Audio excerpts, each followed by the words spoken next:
अब हम पढ़ेंगे law of diminishing marginal utility. ये बहुत इंपॉर्टेंट क्वेश्चन है और काफ़ी बार एग्जाम में आता ही आता है। तो पहले हम इसका मीनिंग देखेंगे। Law of diminishing marginal utility एक की प्रिंसिपल है जो हमें एक्सप्लेन करता है कि हाउ मच सेटिस्फैक्शन और यूटिलिटी, हम सेटिस्फैक्शन को ही यूटिलिटी बोलते हैं, कितनी यूटिलिटी में डिक्रीज हुई है जब हमने एक और एडिशनल यूनिट ऑफ कमोडिटी खाया। जैसे पिछली वीडियो में हमने आइसक्रीम का एग्जाम्पल लिया था, तो उसमें हमें डिमिनिशिंग मार्जिनल यूटिलिटी को हम उसमें पॉइंट कैसे कर सकते हैं। जैसे हमने फर्स्ट आइसक्रीम का यूनिट खाया, एक आइसक्रीम खा ली, तो जब हमने सेकंड आइसक्रीम खाई तो हमारे पास कितनी यूटिलिटी डिक्रीज हुई, यानी कितनी सेटिस्फैक्शन हमारी डिक्रीज हुई। उतना मजा तो आपको नहीं आएगा सेकंड आइसक्रीम खाने में जितना आपको फर्स्ट में आया। तो वो जो यूटिलिटी में डिक्रीज हुई है वो कितनी है। तो law of diminishing marginal utility में यही है कि ये एक्सप्लेन करता है कि हाउ सेटिस्फैक्शन और utility decreases as we consume more unit of the same goods और सर्विसेज। अब वो मैंने आपको आइसक्रीम का एग्जाम्पल दिया, वो आइसक्रीम भी हो सकती है, कोई गुड्स भी हो सकता है, या फिर कोई सर्विस भी हो सकती है। इसके बाद हम आते हैं इसकी डेफिनेशन पे। जैसे कि कंज्यूमर कंज्यूम करता है more units of the same good, the additional satisfaction यानी कि marginal utility gain from each additional unit, यानी हर एक एडिशनल यूनिट में, जैसे फर्स्ट से सेकंड में आए वो एडिशनल यूनिट हो गया, होल्डिंग एवरीथिंग एल्स कांस्टेंट, जिसको हम सिट्रस पैरेबस भी बोलते हैं। इसमें एवरीथिंग एल्स कांस्टेंट में क्या क्या आ जाएगा, हमारे पास प्राइस आ जाएगा, टेस्ट आ जाएगा, प्रेफरेंस आ जाएगी, वो सारी चीज़ें हमें कांस्टेंट रखनी होती है। एक एजम्पशन भी है आपकी डिमिनिशिंग मार्जिनल यूटिलिटी की, तो हम एजम्पशन ही पढ़ेंगे। फर्स्ट एजम्पशन आपके पास कंज्यूमर बिहेवियर इज रैशनल, मतलब कंज्यूमर को पता होता है कि उसे क्या लेना है। सेकंड आता है होमोजीनियस कमोडिटी। होमोजीनियस कमोडिटी का मतलब होता है कि जो जितनी भी कमोडिटी है वो सारी सेम है, ठीक है। यानी अगर आप आइसक्रीम खा रहे हो तो आप आइसक्रीम ही खाओगे, ऐसा नहीं है कि आप आइसक्रीम को कुरकुरे के साथ कंपेयर करोगे, इसलिए हमें होमोजीनियस कमोडिटी लिखा है। थर्ड हमारे पास कॉन्टिन्यूस कंजम्पशन। कॉन्टिन्यूस कंजम्पशन का मतलब है कि अगर आपने एक आइसक्रीम आज खाई तो उसी की कॉन्टिन्यूटी में आप सेकंड भी खाओगे, ऐसा नहीं है कि आपने एक आज खाई कल खाई, हम उसमें मेजरमेंट नहीं कर सकते। फिर फोर्थ आता है हमारे पास income, taste and preference remains constant. ये वही चीज़ आ गई, एवरीथिंग एल्स रिमेन्स कांस्टेंट, यानी सिट्रस पैरेबस। इसमें एवरीथिंग एल्स में क्या आता है, इनकम आती है। हमें एज्यूम करना होता है कि हमारी इनकम सेम है, हमारे टेस्ट सेम है, हमारे प्राइजेस जो कि कमोडिटी के प्राइजेस है वो भी सेम है। ये हमें एज्यूम करना होता है law of diminishing marginal utility में। फिर हम इसको एक एग्जाम्पल लेके समझते हैं। इमेजिन करो आप एक पिज्ज़ा खा रहे हो, तो हमने यहाँ पे स्लाइसेस लिख दिए कि 6 स्लाइसेस है मान लो एक पिज्ज़ा में, तो हम सारे स्लाइसेस दे दिए।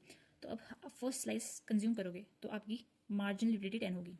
मार्जिनल यूटिलिटी 10 होगी तो हमारे पास टोटल यूटिलिटी भी 10 आ गई। आपने फॉर्मूला देखा था, total utility equal to summation of marginal utility, हम उसको यहाँ पे अप्लाई करेंगे।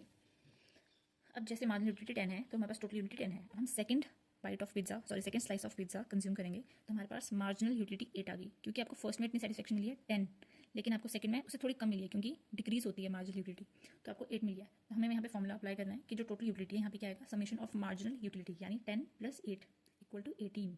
फिर हम कंज्यूम करेंगे थर्ड स्लाइस ऑफ पिज्जा, जिसकी मार्जिनल यूटिलिटी और कम हो जाएगी, जो कि 4 है यहाँ पे। तो हम इन सबको प्लस करेंगे, यानी 10 + 8 + 4 यहाँ पे आ जाएगा 22। फिर हम fourth slice of pizza consume करेंगे जिसकी यूटिलिटी होगी 2। अब हम इन सबको ऐड करेंगे तो आ जाएगा 24। अब एक टाइम ऐसा आएगा जब आपकी यूटिलिटी धीरे धीरे 0 आ जाएगी या फिर नेगेटिव हो जाएगी।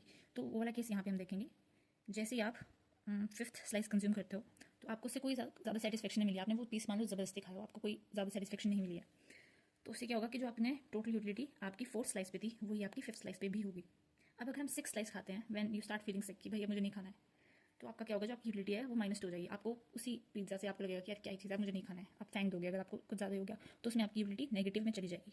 तो अगर हम इन सबको ऐड करें, क्योंकि ये नेगेटिव टर्म है, यहाँ से 24 से 2 माइनस हो जाएगा, तो हमारे पास टोटल यूटिलिटी क्या आ जाएगी, 22। अब हम इससे क्या कंक्लूड कर सकते हैं कि first slice give you the highest satisfaction. ये जो फर्स्ट स्लाइस आपने खाया है उससे आपको सबसे ज़्यादा हाईएस्ट मार्जिनल यूटिलिटी मिली है, सबसे ज़्यादा हाईएस्ट सेटिस्फैक्शन मिली है। सेकंड है the more you eat the less you enjoy each additional slice, और यही हमारा law of diminishing marginal utility कहता है।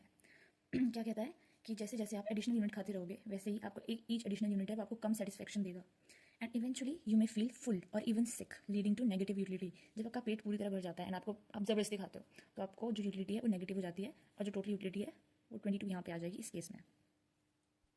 अब हम इसको ग्राफिकल प्रेजेंटेशन से देखेंगे। जो इसमें ट्यू है वो टोटल यूटिलिटी कर्व है, एंड जो एम यू है वो मार्जिनल यूटिलिटी कर्व है, यानी ये। तो इन ग्राफ में हम ये देखेंगे कि जब तक एम यू 0 नहीं पहुंचता, यानी पॉजिटिव होता है, भले ये डिक्रीज हो रहा है बट ये पॉजिटिव है, तब तक जो टी यू है यानी टोटल यूटिलिटी है वो इंक्रीज ही करती रहेगी।